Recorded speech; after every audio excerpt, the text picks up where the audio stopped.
የህሊና ጸሎት የምትባለው ጸሎት ታውቃላችሁ? ከኋላ የዘወትር ጸሎት መጨረሻ ላይ እሱን ሲወደው በቃሉ ሁሉ ሸምድድ እስኪያደርገው ድረስ ደጋግሞ ነው የሚጸልየው። በነገራችን ላይ አንድ አባትም ነግረውኛል። አቡነ ሀሮን ገዳም የማውቃቸው አባት ምን አሉኝ?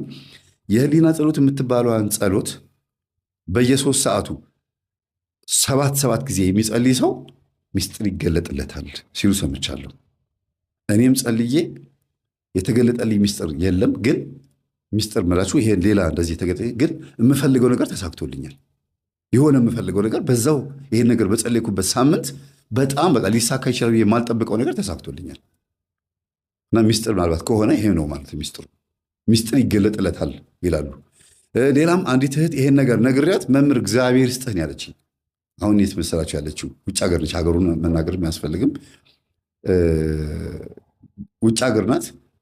ይሄንን ነገር ስነግራት በተግባር ፈጽመው መምህር እግዚአብሔር ይስጥ ብቻ ነው ያለችው። የሆነ ነገር ተሳክቶላታል። ምን ነው ጊዜ አቡነ ሀሮን ገዳም ያሉ አባት እንደዚህ ብለው ነገሩኝ ብለህ ስትናገር ቀጥታ አቡነ ሀሮን ገዳም ነው መሄድ የፈለኩት አለች። ሄደች። ሳልነግርህ ሄጄ በመምጣቴ ይቅርታ አለችኝ። ሄዳ አግኝታቸው ማን እንደሚባሉ አይታ ፎቶ አብራቸው ተነስታ ሀገሯ ገብታ በቴሌግራም ላከችልኝ ፎቶ። ምን አግኝተሽ ነው አልኳት። ያገኘሁትን የማውቀው እኔ ነኝ። እግዚአብሔር ይስጥህ። በየ3 ሰዓት ልዩነቱ 3 ሰዓት፣ 6 ሰዓት፣ 9 ሰዓት፣ 11 ሰዓት፣ ማታ 3 ሰዓት። ለምሳሌ 3 ሰዓት ከሆነ ህሊና ጸሎትን 7 ጊዜ ትጸልየዋለች። ጊዜ ስላላት ነው። እና ይሄንን የሚያደርግ ሰው ለ7 ቀን ተከታታይ ይሄንን የሚያደርግ ሰው በቀን እንደዚህ እያደረገ ማለት ነው። ወይ በሌሊቱ ወይ በቀኑ ነው።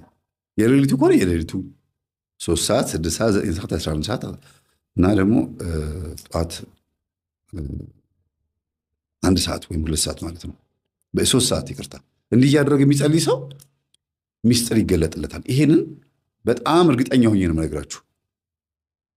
እና ይሄንን ጸሎት እየጸለየ ይሄ ልጅ ለመጨረሻ ሳወራ ሰምቶ ነው እንደዚህ ብዬ ስናገር መምህር ሚጣ የምትጸልየውን ጸሎት ዘውትር ጸሎት ጸልየው አለኝ። በተለይ ግን የህሊና ጸሎት የሚባለውን ጸልየው አልኩት። ለምን ሚጣ ነግራኛለች።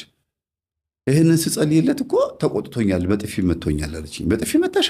አይ እሱ አይደለም ላይ ወዳለው መንፈስ ነው አልኳት። በፊት ነው ገና መጀመሪያ ቀን ላይ ስጸልይለት እና ያንን ጸሎት የሚጠላ መንፈስ አለ ማለት ነው ውስጡ ብዬ ነው የገመትኩትና ይሄን ጸሎት ጸልይ አልኩት።